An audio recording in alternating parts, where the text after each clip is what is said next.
இன்று திருப்பூர் மாவட்டம் உடுமலை திமுக ஒன்றிய செயலாளர் திரு செழியன் அவர்கள் தலைமையில் மாண்புமிகு தமிழக துணை முதல்வர் உதயநிதி ஸ்டாலின் அவர்களது பிறந்தநாள் விழா கொண்டாடப்பட்டது. இந்நிகழ்வில் பல்வேறு நலத்திட்ட பணிகள் மகளிர்களுக்கு வழங்கப்பட்டது.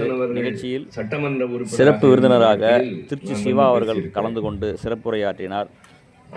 பொள்ளாச்சி பாராளுமன்ற உறுப்பினர் திரு ஈஸ்வர சுவாமி அவர்கள் கலந்து கொண்டார். மேலும் மாவட்ட ஒன்றிய நகர திமுக நிர்வாகிகள் கலந்து கொண்டு சிறப்பித்தனர். மேலும் கழக நிர்வாகிகள், கட்சியினர், மகளிர் ஆயிரக்கணக்கானோர் கலந்து கொண்டு விழாவை சிறப்பித்தனர். அரசு வழங்குகின்ற அந்த நிகழ்ச்சியிலே கோவையிலே பங்கேற்று